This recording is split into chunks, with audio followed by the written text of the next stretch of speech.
super sport, wet paint, big feet. I pull up and kill shit, 6 feet. Alright, 6 feet going deep. It's Torius with Jake Inphamous, what's up? Invite Miami. Heart Nightclub, Trap Circus, whatever the fuck you want to call it. Alright, Jake, why don't you tell us about what you do? Oh, you recorded me, bro? What are you, this guy a cop or something? Let me see, bro. You got a wire, bro? This is my wire. What do I do, man? I develop nightclubs and festivals in Miami. That's what I do. How'd you get started doing that? Well, when I was like 16, I was just trying to like get in free to clubs and stuff. And so I started promoting, like passing out flyers. And it was just like whatever, you know, just like a bunch of the homies having fun. And then there was like this dancer chick. I was like getting into like the 18 up clubs. And this dancer chick was like fire, bro, like fat booty. What clubs were there back then? Shit, back then was like Eden, which is a strip club now in Davie. But back in the day, it was like a nightclub. There was Club 609. There was Nocturnal, Pawn Shop. There was a bunch of shit. I remember Nocturnal. Yeah, this is Nocturnal, this building. We're actually here at Heart Nightclub, which was Nocturnal like, I think 7 years ago or some shit like that, 8 years ago. Didn't Nocturnal move to like Pompano? Or it's like somewhere up there? Nah, Pawn Shop moved to Palm Beach. So Pawn Shop right now is a parking lot, so. But yeah, so basically this chick had a fat booty and I got fired because I didn't really give a fuck about it. You know, I was just like trying to get it free, and I was like, nah. I was like, this chick was like 18, so it was like mad clout right there, like for a 16-year-old to bang an 18-year-old. So I was like, nah, I gotta bang this chick. So I called the dude, and I just told him, I was like, yo, I want to work. And I never banged the chick though. I didn't. Oh, that was like, I was gonna ask if that was like the oldest you've gotten at that time. Yeah, exactly. I never banged her, which I'm a little sad about to this day. But I did get like lap dances and shit from her, and like kind of like. You must be doing a lot better now, though, right? Yeah. Nah, I got a girlfriend now. I'm like loyal. You know what I'm saying? Yeah, you know what I'm saying? I saw your picture. You said like, oh, you wanted she liked Cardi B a lot, so you brought her to Miami. Yeah. My girl's a huge Cardi B fan. It's not like the absolute reason I booked it, but when I mentioned Cardi B was one of the options. This was back before Cardi B hit #1, so this was like in August of 2017, and she hit #1 like 3 weeks later or something like that. Well, that shit was buzzing like since before then. Yeah, nah, she was buzzing stupid buzzing. And so once I like mentioned a couple lists of like my headliners, my girl was like, oh my god, if you book Cardi B, whatever, so I'll cook you breakfast and give you a blowjob. And I was like, let's do it. So Cardi B, it's in Miami. You gotta thank her. I'm glad I know like behind the scenes of that. Yeah, behind the scenes, it's just me chilling, like smoking a nail and shit, chilling, like trying to get a little blowjob and some breakfast and shit. So. Yeah. So like, what's like the club life for you? Oh, the club life, man, it's just another day in the office for me. It's just, you know, making sure like I'm on top of like what's dope and shit like that, you know, like what music's hot. It's kind of like I don't want to say like artists are like stocks, you know, but for example, I kind of relate it to like the stock market. So like you got to kind of know what you're investing into and what you think the potential is in it like a few months from now. Like so your return on your investment. Exactly, yeah. So it's like basically like I look at an artist, like for example, like I just did Tekashi 6ix9ine over Art Basel. And I was a little skeptical because he has all those rumors about him. By the way, he's one of the coolest dudes I've ever met. I've seen at the same time his popularity like jumped up because he dropped Gummo and Kodak at that same time. So I think you got him at like the perfect time. Yeah, perfect time. I mean, I was fucking with him when he was fucking with Trippy. And I was actually going to put him on Trap Circus, but the whole rumor shit and stuff like that. And then once he dropped Gummo, before Gummo got really big, I just knew it was like hot. So I booked it in advance. So while I was actually still doing Trap Circus, I had to like book that Art Basel. One of my partners, you know, hit me up. He's like, yo, I think it's a good booking. I was like, yo, I agree. And it's funny though because a lot of the artists I deal with, I probably do like 50 bookings a year or something like that. Most of these artists people talk shit about on the internet. Wait, you do the 50 bookings or they do 50 bookings? Who's they?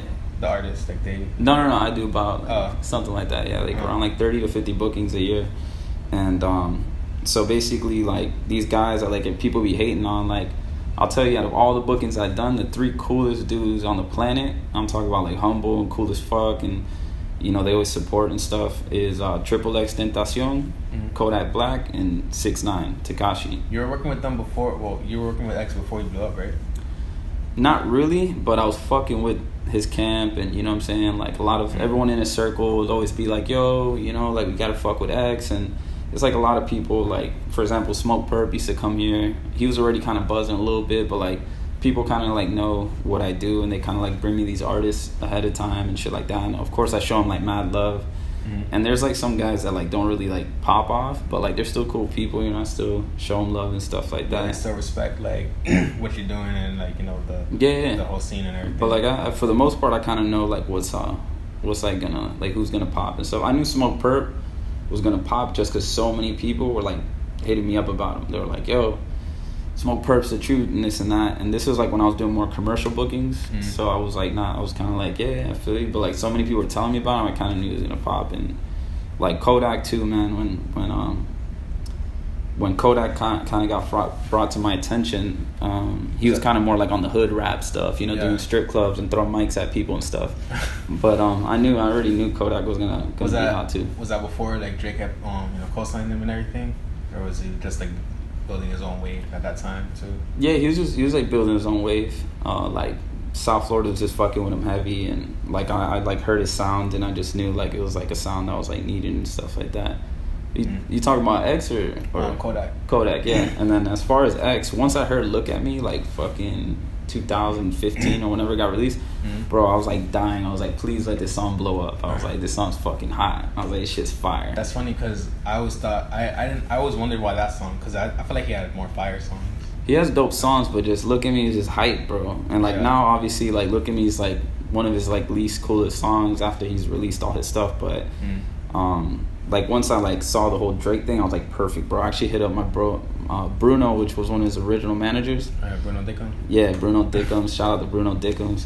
And I was like, yo, you still fucking with X? Because X was locked up at the time, and I basically like locked in the X deal. And when he got out, he did like his little warehouse show, whatever. It got shut down, so they hit me back. They were like, yo. Were you out there? Were you there? Nah, I wasn't there. I was there when he did the riot and everything. Yeah. So they were basically like, yo, that illegal warehouse stuff didn't work. And they were like, yo, we wanna do it at heart. And like, you know, X to this day is like mad cool. He came out, showed love, just popped up randomly, hit me up. He's like, yo, I'm with Trippie Redd, I'm gonna pull up tonight and stuff. So like, that's what I'm saying, man. Those guys are like cool as fuck. Despite all show stuff for free, right? The free show at Heart the other day, when he like the first show he did. No. He said it was free because like I had such a good deal with him. It was basically like free, you know. He was basically supposed to come and like chill, but the whole time me and him both knew he was gonna perform. We were just kind of like he hit me up that night on FaceTime. He's like, yo, I low key want to perform. And I already knew I needed him to perform. I was just like, bro, I pulled up the FaceTime, I showed him the line. I was like, yo, X is on the phone, everyone crazy. He's like, that was you? Yeah. You were there, you were in the front, yeah.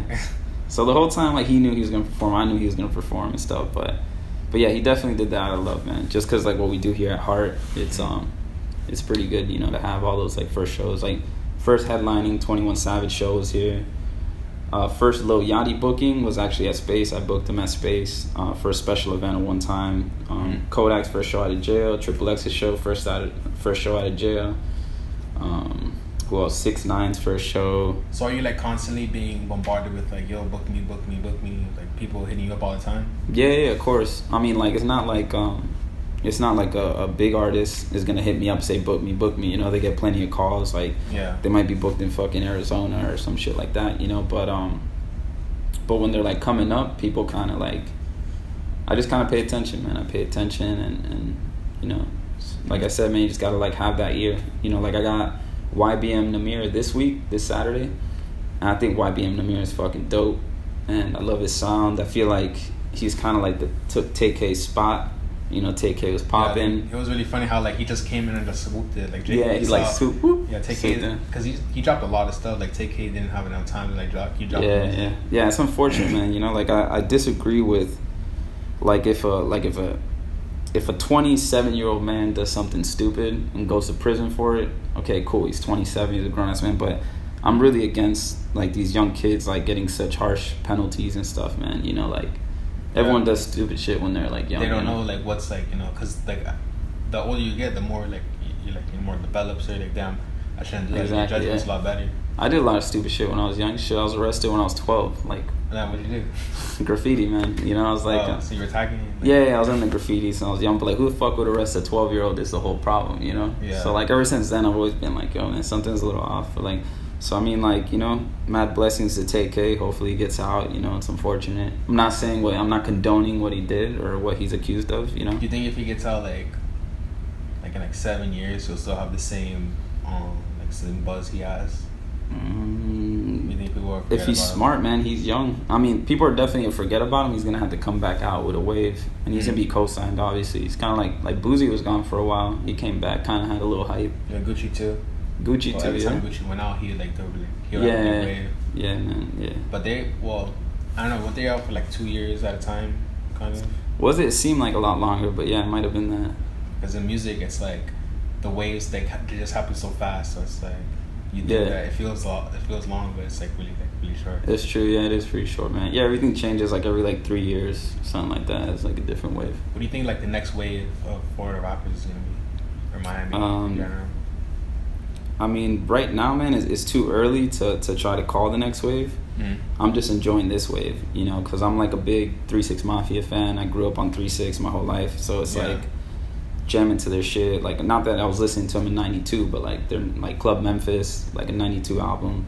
That shit's dope. So it's like, to me, I really enjoy having like that kind of 3-6 Mafia sound that, like, you know, I think actually the one who kind of brought it back around was like Space Ghost Purpp and Xavier Wolf and all Xavier, like, exactly. The Raider Clan brought back that wave, and it's really exciting to like have people finally like, you know, like embrace that. Yeah, that's how I got put onto things. My opinion, like Bone Thugs, all that stuff. That's tight. Yeah, because like in high school, it's like people be like, "Yo, Jay-Z's the best rapper alive." Nas, fucking Tupac, and I'm like, "Yo, Project Pat's the best rapper." They forgot, like they overlooked. They were super underrated. Yeah, super underrated. Because I was listening to this stuff, but then I went back to the old stuff because of them. Because I wanted to see like, what's the big deal about like 3-6? I didn't listen to them when I was little.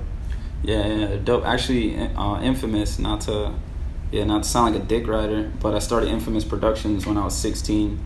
So yeah, so it's like that's where Inphamous comes from. Lord Inphamous. Yeah, R.I.P. Lord Inphamous. He had the PH too in it? No, he had the F. I put the PH just because like I wanted to kind of separate a little bit. Yeah. Oh, okay. And then as I grew up and started dealing with more like corporate accounts and stuff like that, you know, so I started like embracing more Invite Miami, the company, to kind of like, you know, you can't like really email, you know, like Perry or Water and like Remy Martin, maybe Remy Martin. Yeah, like Inphamous. I'd be like, dude, why is this guy so infamous? Who are we sending this check to, bro? You know, so Invite Miami sounds a lot better, and it's a company that's been around forever. I actually didn't even found the company. It was founded by a couple friends of mine, and you know, one of them became a Harvard attorney. The other one did this. One of them, you just like inherited it, pretty much. Yeah, I just basically like stepped up, and I was like a real hard worker, so I became the president of it just by like, you know. Is it ever stressful working for like doing your own stuff, like booking everything and you know all that stuff? Yeah, hell yeah, it's stressful, man. But it's just like chilling, man. You know, it's real chilling. Like, you know, I developed my lifestyle so I could just like vibe all day and shit, you know.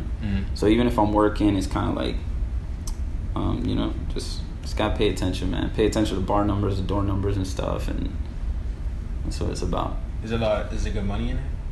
Yeah, man. There's good money in anything, man. I mean, you could start like a freaking like a napkin company, and there's good money in napkins, you know. Like, it's just like, how hard are you gonna hustle? Like, what are you gonna do? You know, are you gonna stand out, or are you gonna be some other jerk off doing the same shit everyone does? You know. How do you set yourself apart from the competition plan? Because you know there's like 3 other clubs around here, like 4 other clubs. Just by being on point with like music's really important. You know, like I've done all kinds of music from reggaeton, EDM and shit. You know, I was the first one to bring Carnage to Miami. And it's just all about just like, you know, being ahead of everybody. You know, like my budget is not bigger than some of the like Vegas clubs or like big beach clubs. Well, maybe like one big beach club. But so basically I just got to kind of like, you know, be a little more clever than they are. And that's how I kind of like make it happen, you know? Yeah. Because even though like a lot of clubs do, because Heart does EDM and it does rap and it does like a lot of different genres. Yeah. So there's not that many venues for a lot of rappers to come and, you know, perform, like especially underground artists. Because you guys pretty much want the big guys to bring people in, you know. So it's a little harder for the underground artists to come in. So like, how do you feel like it would be better for like, you know, for the underground, like the kids that are starting out to become, you know, on that level? Like for venues to perform at and stuff. I mean, it's just, bro, like believe it or not, like especially this new wave of hip hop, they're not big spenders, you know. Like when I used to do parties with like artists like Meek Mill and shit like that, which are more like bottle popping kind of crowd, I guess you could say. Like they spend more bread. But like if you're gonna do like a XXX show, nobody's really gonna like. They do buy bottles, like we always sell out in VIP, but like they're not gonna like. A dude doesn't go out with like $100 in his pocket and be like, yo, I'm gonna spend it tonight at the bar. You know, it's more like, yo, I got $30 to get in and maybe like one drink, or if they're not old enough to drink, then you know, it's all the $30 is all you got. So it's really just like I do it really for the love, man, and it's not really about money really, because the money comes. The more I do, the more like I create and stuff like that. So like a lot of doors open up from doing things like this. So like as far as like a new rapper, like some advice I give them is get a team behind you that's gonna bring in a lot of numbers, because in the end of the day, like a promoter's not gonna book you, man. Like they don't really give a shit, because if anything it hurts. For example, if you have a club full of like 500 people, 700 people, and then some like dude gets on stage, even if his music's fire, like all the people there, especially girls could be mean, man. They're gonna be like, the fuck is this bullshit? And they're gonna walk off. Now the promoter, like me, I'm gonna be pissed. I'm gonna be like, damn, homeboys freaking clearing out the room before the artist. Especially, you know? like this like new age of music, it's a lot of screaming and a lot of like shit, and the girls aren't really with that. Yeah, I mean, I like all that screaming shit, to be honest with you. I manage Lil Toe. Lil Toe's a screamer. I was just about to ask you about like your relationship with him, because I always like every single time I see you on a show, he's always there. Yeah, Lil Toe, that's the homie right there. But real quick before we touch on Toe, so the rappers, man, just get a team behind you, man. Don't be that cheese ball saying that like you're a celebrity rapper and this and that. If your SoundCloud views are only like at 3,000, you know, like get a team behind you. So every time you go to a show, you do bring out like 50 people, because let's say no one knows who the fuck you are, but you have 30 of your friends front stage and they're fucking vibing out, the energy's gonna feed off to the rest of the room, you know? Yeah. But if you show up there with your girlfriend and your mom and shit, like, everyone's gonna just look at you like an idiot. Yeah, they don't know you. They're like, who is this guy? Yeah, exactly. Yeah, it just kills the vibe, and it just makes the dude look bad, and then some people get discouraged and stuff like that. Yeah. So just get a team behind you, man. Get people who believe in your vision. And so jumping a little Toe, man, I believe in his vision. I'm managing him right now, but I'm not taking credit for anything he's done. He's done fucking amazing with. So are you the only person that's seen his face? I think so. I was actually talking to some chick the other day, and she told me Lil Toe piped him with his mask on. For real? Yeah, I thought that was pretty cool. I was like, Lil Toe serious about the identity thing, you know? But it's funny, like when I first saw Lil Toe, we were on some like, you know, we're like dealing with contracts and stuff like that. He actually just sold a song to a big EDM producer, which is gonna be really cool when it comes out. And so we're like dealing with those contracts and all that, and like the rights of the song. And so we met up like in a public place, and I see this dude just walk up, and I'm like, he was wearing the suit, right? Nah, he was. Well, this is the first time, like this few months ago, and he just walks up to me. He's like, yo, what's up, Jake? I'm like, Toe, that's what the fuck you look like? I was like, I expected someone else different. Yeah. But nah, man, we got a lot of stuff coming with Toe, man. Like and he's doing work, man, and this EDM artist contacted him directly, so that means, you know, he's building his little wave. And honestly, his music's dope. I like when he does more stuff like Wake Up, which is more like the quiet stuff, you know, it's more vibing. But like the screaming shit is what goes viral though, so like we gotta keep that going. I see him a lot of times, like when I'm just watching random YouTube videos. I watch a lot of like react channels, and I always see his comments like always pop up, you know, like when they show like this person's comment, this person's comment. I always see Lil Toenail. I'm like, oh shit, there's Lil Toe. Yeah. Nah, it's cool, man. We got a cool reaction video right before Trap Circus, and from Devante, some shit. I think I am Devante. He's dope, man. I'm Dante. There you go, that guy. Yeah, that's what I was talking about. Yeah. So it's like, so when I saw that, the guy's like, yo, it's this Trap Circus festival, and there's a guy named Lil Toenail on it. So I called Toe. I'm like, yo, props, bro. Thank you, bro. Thanks for mentioning. He's like, bro, I don't know what the fuck. So like the dude randomly bumped into. I mean, we had a lot of national press for Trap Circus. Yeah. Like, I saw that everywhere. Like when like what was coming up, I saw it. What magazine like wrote about it in the article? We had XXXtentacion, Billboard, which is, I'm really excited for those two specifically, because I was actually going to contact them and reach out to them. They ended up reaching out to you, so it's a lot better. Yeah, they ended up actually they just who reached out. Vibe reached out to me, and they like had me do a little cool quote. Miami New Times reached out to me. Billboard and XXL just wrote it, and somebody was just like, yo, you're on XXL. It's like fire. Hot New Hip Hop, The Source, How was your reaction when you saw it? Like all those blogs were writing about you. I was like, that's dope, man. I mean, that's what I was saying. Like, when you asked, going back to when you asked about, you know, like the money and stuff like that with the rap and all that, it's a little less, but it's just about doing your shit, man. Keeping your focus, keeping your dream. Getting your name out there. Everything comes together, yeah. Something like that. Of course. Well, so how was Trap Circus? That was the biggest show. Was that the biggest show that you ever did? Yeah, that was the biggest show I ever did. Before that, my biggest shows were like 3,000 people. Mm-hmm. This one was 6,000. So we did like 6,000 people, which is dope. I was trying to get between 5 to 7, so I think 6 was a perfect number.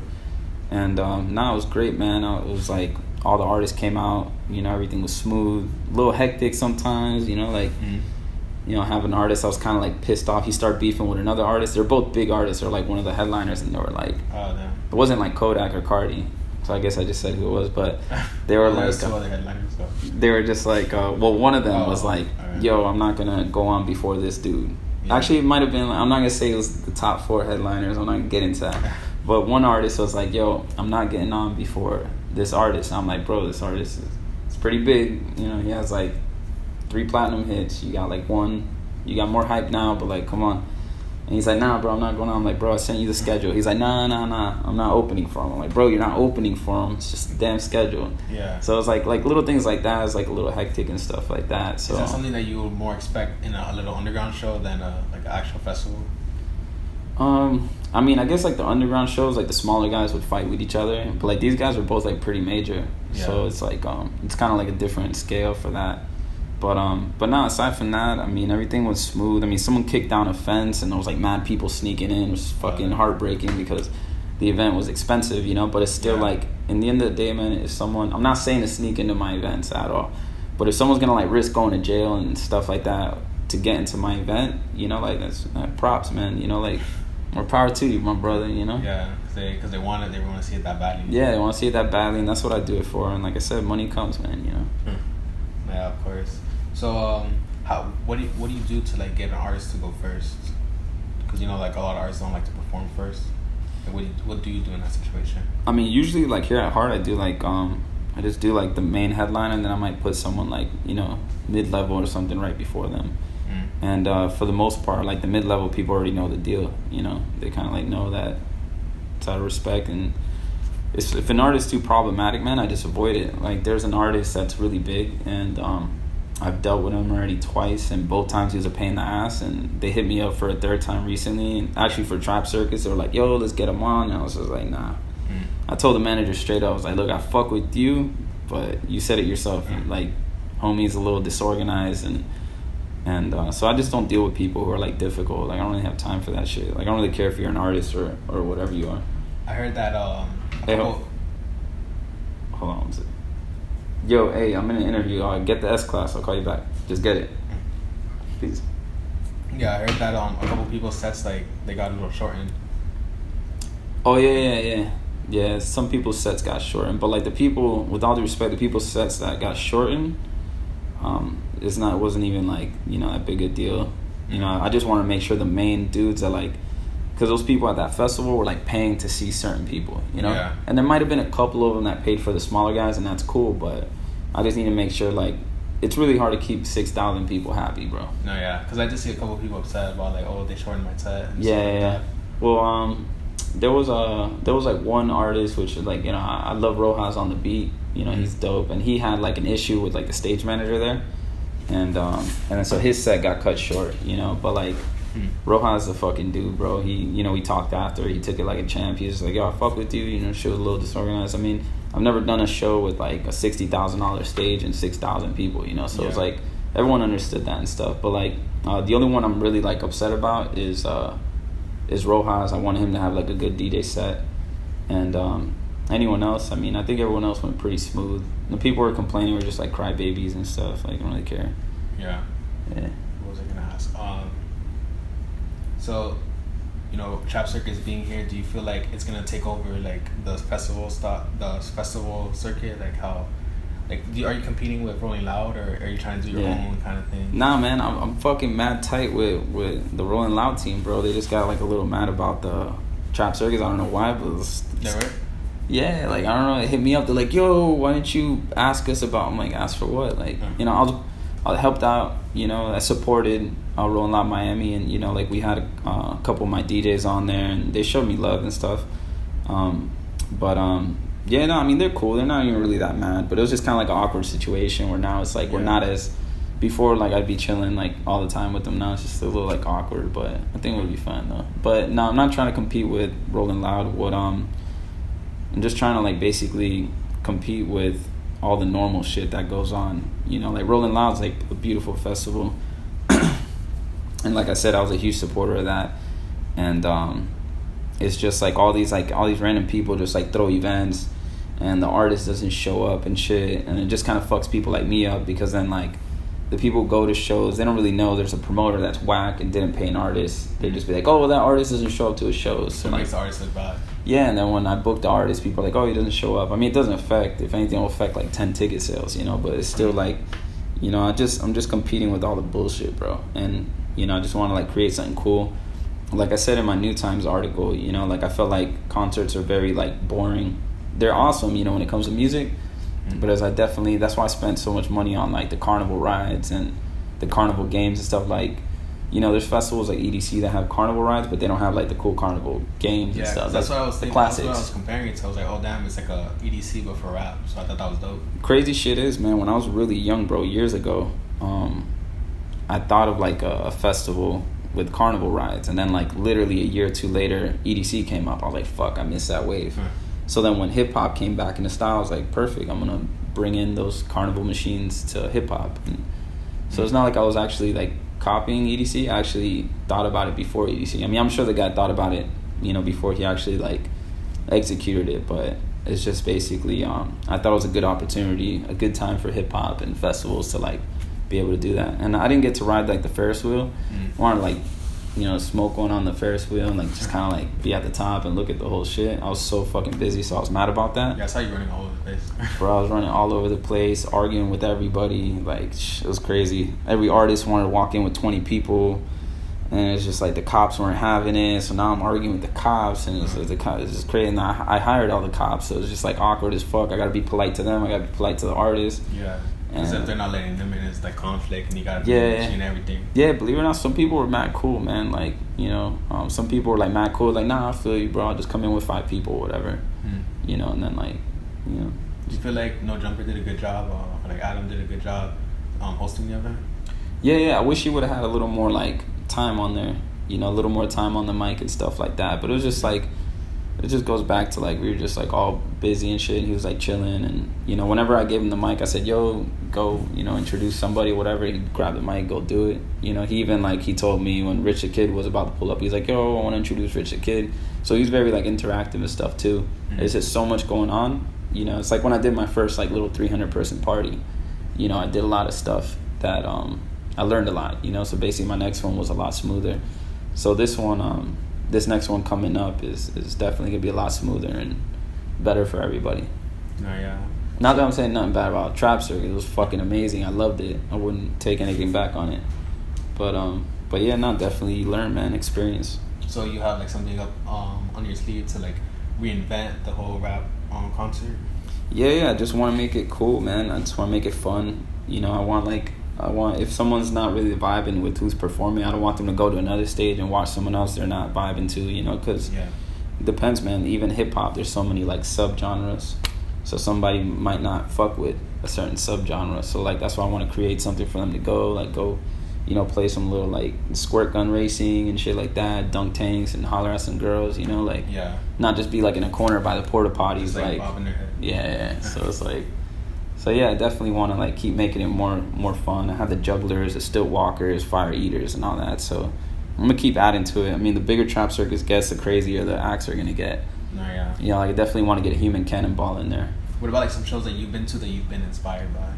Like, oh, you know, I want to do something like that. Well, when I was, like, 12 years old, I went to a rock concert. A friend of mine lived down the street. You know, I was, like, young and shit. He was probably, like, 14 or 15, and he had his restricted license, and he was, like, driving around. So he was just like, yeah, I got you a ticket, let's go, you know. and I wasn't really like that into rock like that. They let 12-year-olds into their rock? Yeah. Oh, It was all age. Yeah, you just walk in. So it was like I was in 7th grade, so I was either 12 or 13. So I went with like my cool like homeboy neighbor or whatever, and when I walked into like the concert, I was just like, oh shit! I was like, this is dope. Like just seeing like the stages and all the people, and I was just like, I kind of knew back then that's what I wanted to do. So like that concert really inspired me, you know, because I was like, who the hell does this? How does this happen? I was like, did the city do this? Yeah. You know, who does? I didn't know what the promoter was. I was just like curious about, you know, how can I get into this? Yeah, but like everything inspires me, man. Everything inspires me, bro. Like fucking seagull flying through the air, no homo, man. That shit just like, there's this book called John Livingston Seagull that's like about like, you know, being not just flying with the flock, you know. So like little things like that, just like random weird shit just inspires me all the time. If I see like that XXX show inspired me, you know, even though it got shut down, I was just like, bro, this is dope. Like I gotta do XXX. Even though I already wanted to do them, I was just like, yo, like the fans are missing it, they didn't get it. Hit him up, he was like, let's run it, you know. So like it's, you know, I like, we feel like I like started the riot because some kids like, because X like took his like was taking kids' phones and being like, yo, and so like kids were pushing me, and I was like being pushed onto like a cop. So then the cop like was falling down because I'm like a big guy. You know? So he's like, you know what, fuck this, everyone now. Like, oh, for real? I was like, damn. Oh shit. But you know, like everyone was. Well, if there was a cop there, I think it was already gonna get shut down. There's a lot of cops. There's like 20 cops. He pulled up with 20 cops, but I think it was for oh, he pulled up with the 20 cops? Yeah. Oh, okay. But then like he was getting like, you know, run over, so he was like, oh, let me shut this shit down. Yeah. Well, I mean, the thing is too is not.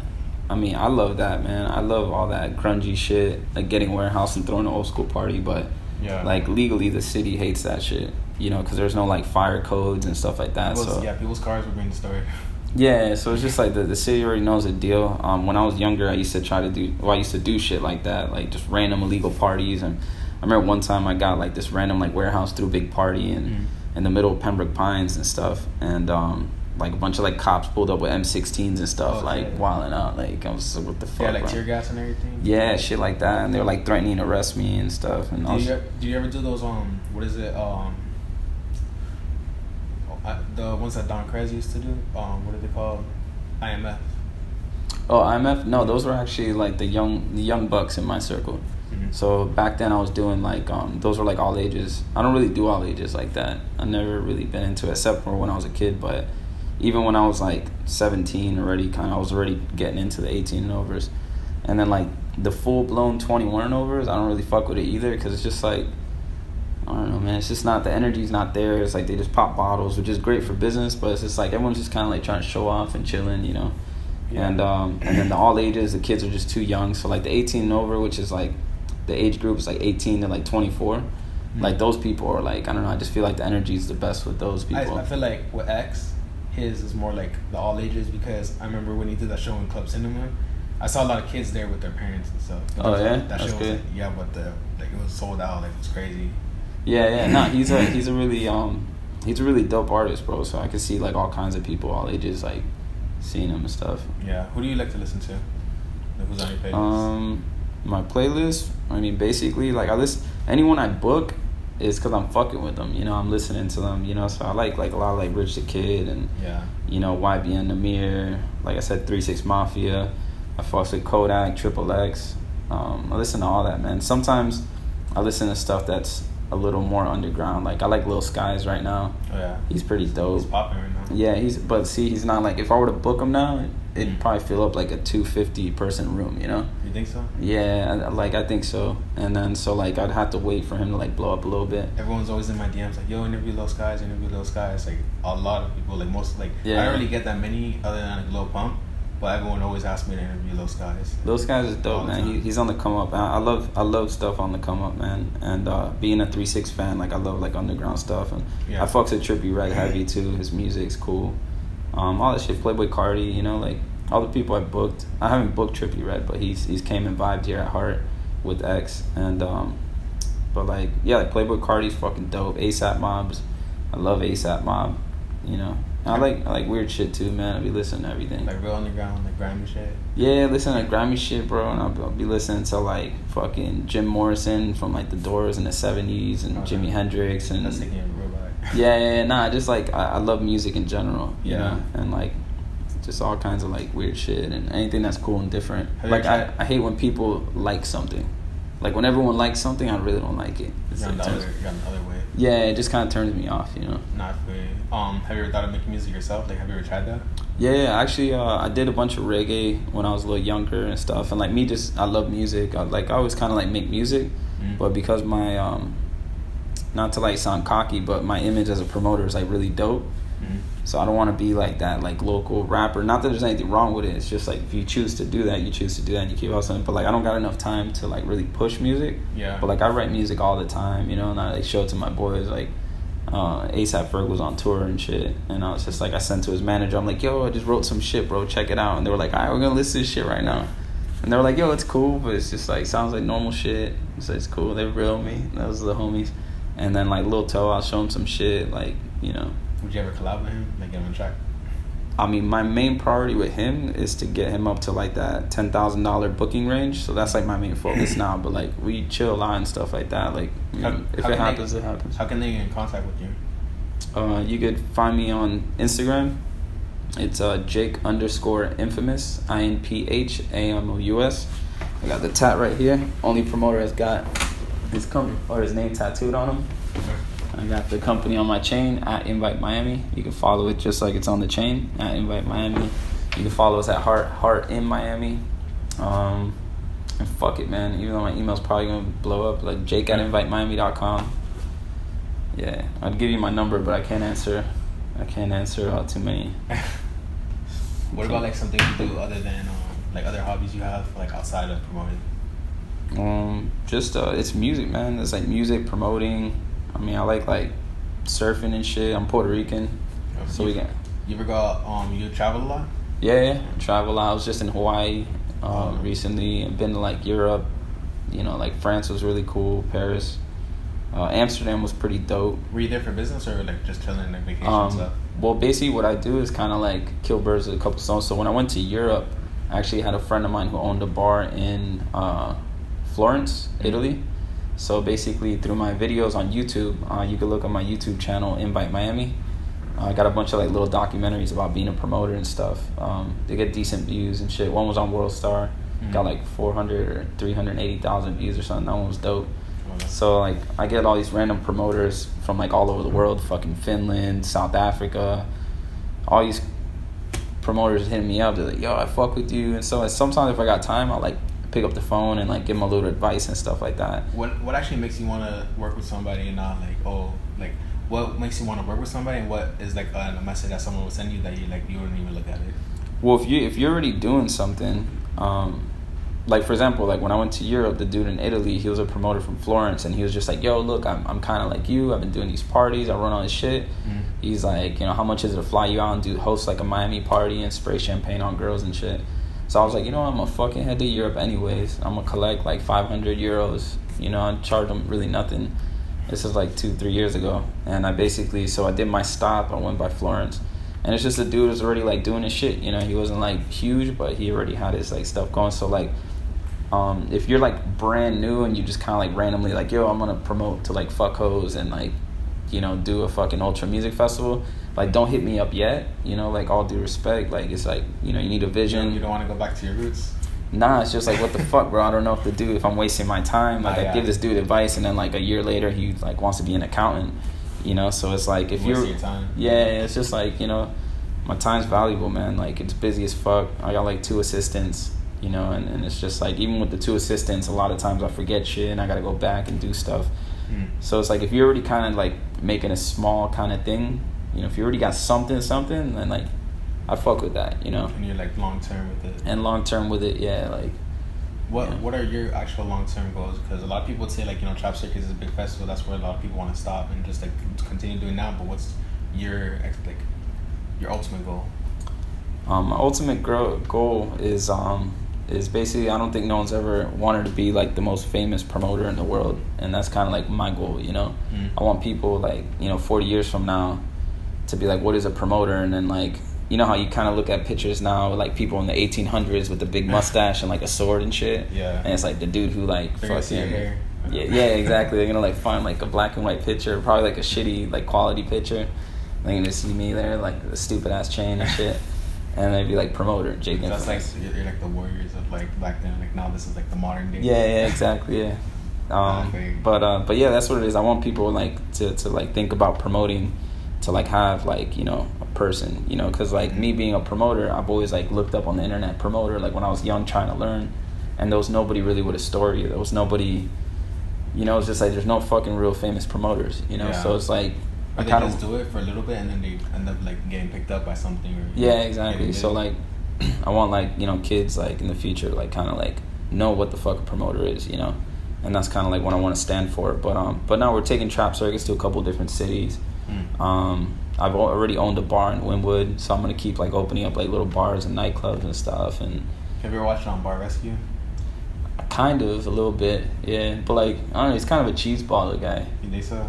He just kind of says a lot of comments. I've seen like 1 or 2 episodes randomly, and he kind of just says obvious stuff. He'll be like, "You need to make this bar, you need to take it out and make a bar, bigger bar, so you get more sales." Yeah, no, duh, you fucking jerk off. I like knew that like 5 years ago, and I was like, but so like it's cool. It's like, oh, take out the stools because then people say it's like it's cool. Yeah, I guess if you're like a 60-year-old lawyer that wants to own a bar, you know. But like, yeah, I'm not too impressed with that. Because I thought about doing it, like owning a bar too.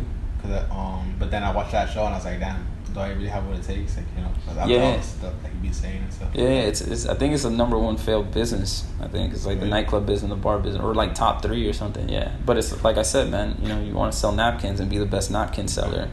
It's just about like how hard you're gonna hustle. You know, it's like. Where do you think like you get your most knowledge from? Like from experience, or you actually study a lot? Like you spend all your hours studying? No, I'm just very like observant and experienced. Like I do stuff a lot. Like I do read up on stuff. Like before I make a move, I want to make sure I know as much of it as possible. But I wouldn't really say like I study it because I'm like too lazy to study. So it's like that's why I'm a promoter. Because like I remember being like younger and I was like, bro, I want to wake up at 10 a.m. in the morning. And I want to party for a living. I want to make money. I want to have fun. Yeah. So I don't really like to study too much. Is it what you expected? Is everything? I mean, I get tired of this shit too, man. It's like, you know, same way someone who works construction is going to get tired, or accountant in a cubicle. Like, I get tired of freaking booty shaking in my face and taking shots of Fireball too, man. But it's like, that's what it is, though. They'll be like, all right, so am I going to get tired of this?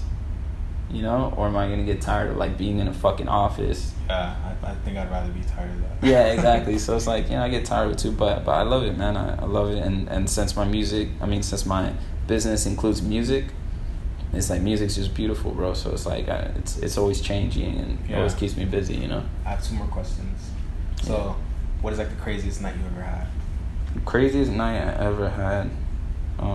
Fuck, I don't even know, man. I had a bunch of crazy nights. I had a crazy night like last week. Is it the ones that you like black out? Has that ever happened? Nah, actually, I don't really black out like that though. I kind of, cause since I still have to work, even though I'm at the party, like I still have to work. I kind of like control a little bit, but like. I always wonder that, like, how do, like, because I go to a lot of shows, and I always see, like, a lot of times the promoter, like, the person doing the show, they're, like, drunk. I'm like, how you running the show, and you're, like, fucked up right now? Yeah. Well, I mean, it just kind of gets an autopilot. Like, whenever I do, like, a big artist, I usually get drunk. Like, as soon as I got him all settled in and he's about to go on stage, like, I already started getting drunk. I always turn up with them and shit, like, on stage. And so it's, like, it's just like craziest night, man. I don't know. I had like, this was a couple years ago. Like I said, I got a girl, so this was like, you know, before that. But I had what's up, bro? Tell me good. Chilling though. So I had like, I don't know. One time I just brought like fucking like six or seven cheerleaders back to my apartment, and everyone just, all the chicks were running around naked and stuff, and that was pretty cool. And crazy night too is like, you know. Was like a cheerleading party? Like they were celebrating something? Nah, they were just like, I knew one cheerleader from like one of the colleges around here, and like I guess she told all her friends like I had a big dick or something. I don't know, but they all started wilding out, and so I was like, all right, fuck it, y'all. You guys want to go back to the place? It was pretty cool. And like sometimes I had a crazy night with an artist one time. I'm not gonna say his name, but yeah, we got into like a straight up like a fist fight and everything, like in the middle of South Beach, like. Oh, like, I was expecting you to say like, oh, we're partying all night like fucking hella bitches. That too, man, that too. But like this one was crazy. Like a taxi cab actually almost like hit me, and like it was just like nuts. And then like the cops came, and then the artist like rode out, and then like we all kind of split up, and then we met back up, and we're all like bleeding and shit. And it was like cool as fuck. I still fuck with this artist to this day. And so it's just like straight up crazy. And then we ended the night like chilling, just whatever, girls or whatever. But it's definitely like every time like I bump into this dude, we always like laugh and shit. We'll be like, yo, this dude's fucking crazy. Yeah, a lot of crazy. I could go on and on for days, man. Like with the crazy stories. You ever plan on writing a book? Okay. Maybe I'll have someone write it for me, because like I said, I'm lazy. I don't like doing shit like that. But like I'll probably but my documentaries are like my books. Like if you go to my YouTube channel, you'll see me just like introducing like a party at like 2011, and then it'll like kind of evolve into like actual like documentaries and stuff. Yeah, so it's like that's kind of like my books and stuff like that. Like I just got on a show. Showtime contacted me. And they were just like, they had this cool, like, I don't know if I could release the information or whatever, but it comes out now in January. And it's just like artist management kind of like episode and stuff like that. And it's like pretty cool, like an EDM artist from London or whatever comes and meets me and shit like that. So that was pretty cool. I got on MTV too. I'm on TV also. So a lot of cool stuff spring up, so it's like I kind of just like video to document stuff instead of like books and stuff. But maybe when I'm like 70 years old, just like like sitting in a chair, like bored with my life, I'll probably write a book or something. Like have someone you think you'll still be lazy? Maybe I'll still be lazy and shit. Yeah. So what about like some advice that you would give to like a promoter that wants to get people into the club instead of like that's not just put the flyer on, because a lot of people think that promoting is just putting the flyer on Instagram and just seeing like 100 people are gonna come out. Yeah, nah, man. Promoters are lazy as fuck these days, bro. Like, honestly, I like 4 years ago, I had like 30 promoters. Now it's probably like 6 heavy hitters. And it's just like, it also has to do with like online, like I do a lot of stuff online now, like marketing like that. But, and obviously I have a huge database list, which is just like, I kind of just hit everybody up, or I have assistants emailing and email blasts and texting and shit like that. But yeah, man, like that's why the word promoter really just became so whack. It's because there'd be a random like sweaty kid, that's just like, oh, I'm a promoter, and bring in like 3 fat chicks, and with all due respect to the fat chicks, but it's like less than desirable girls or whatever. Yeah. I mean, fat chicks, I love a big old booty, man. It doesn't really matter, but it's just a lot of whack people got into it, and I'm part to blame for that, because I'd hire like a lot of promoters a lot, and but yeah, no, it's actually like, you gotta like make sure you guess, once they're inside, don't just be like, hey, say my name at the front, or buy a ticket and then just pretend like you don't know him. Like, make sure to say what's up to him. If it's a dude, make him look cool in front of his chicks. Be like, yo, what's up, player? Yeah, this guy's a fucking man, bro. And the girl's all like blushing and shit, and now that guy's getting laid. And then, or if it's a girl, like make her feel comfortable. Don't just be the creepy promoter that's like, did it cut off? Yeah, but it's still recording. Or if it's a girl, like don't be the promoter that's kind of creepy and like, the girl's like, oh, that weird promoter keeps following me around and stuff. Like, a lot of rookies do that. They have a girl, like, text them, like, yo, I'm coming to the club tonight. And they're all, like, being weird about it with the girl. So, like, make the girls feel comfortable, respectful. Make the dudes feel cool. Let the people know what's up. Because sometimes, like, dudes will show up in shorts and stuff. And, like, it's cool for, like, an underground party. But for a nightclub, you can't walk in shorts. So, it's just, like, now the people are mad at the promoter. Now those people are probably never going to come back. So, it's all about, like, communicating with your people, taking care of them. Making sure they know what times to get there and stuff like that. And make sure they know what to expect, because sometimes the promoter will lie to people. They'll be like, hey, is there this? Yeah, there's that, and there's this, yeah, everything. And then they get there, there's none of that, So just be real with the people, So how has it changed from like back when you started to now?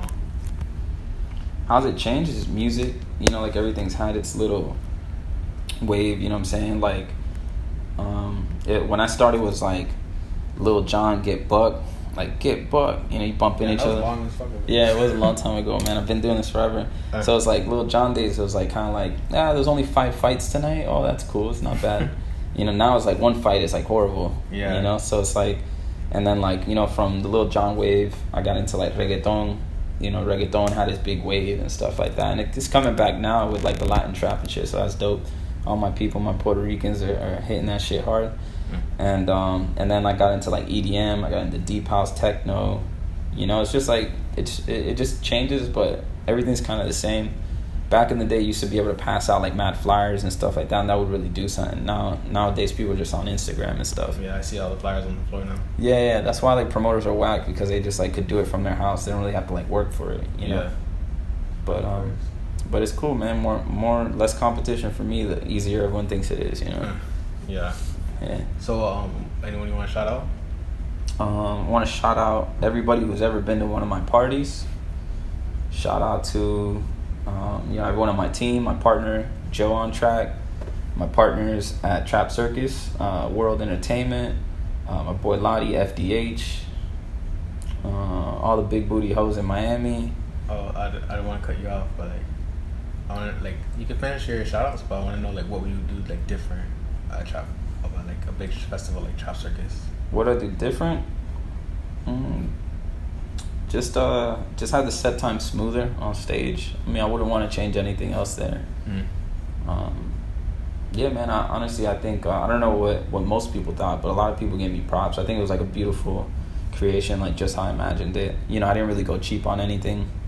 I made sure everything was there and stuff like that. So what would I do different? Just make it bigger, double it. It was a really big venue too. Yeah, it was a really big venue, man. We had room for probably 500 to 1,000 more people. I mean, obviously you couldn't tell because there was a lot of people, but me, man, it's I look at dollar signs. I'm like, okay, cool. If I would have been able to do this, I would have been able to make more bread. And yeah. And then the day, man, that shit was expensive as fuck. So it's you gotta stay focused and just kind of look at how you could make everything better for people to come back and buy and stuff. So yeah. And then shout outs, I don't know, man, if I forgot anybody, shout out. My bad. But that's about it, bro. I mean, pretty much good. You got any other questions or? I think I pretty much got everything, unless there's someone you want to put light on. And then the YBN Nahmir show on Saturday. YBN Nahmir show this Saturday, December 30th. And that's it, man. I mean, I stay cooking. There's always something popping up. I mean, I'll do a show in 3 days, so just pay attention. Follow me on Instagram at @JakeInfamous_Infamous. And whatever, man, just reach out to me if you fuck with it. You want to promote or something, hit me up. You want to come out to my parties, hit me up. I'm humble. And that's about it, man. Pretty much good. Alright, so it's been 6 feet with Jake Infamous. Am I supposed to repeat it? Jake Infamous? Nah, you can say what you want. Oh, you winking at me, bro? Nah, fuck with you. Appreciate you coming out. You too, man. I appreciate having me.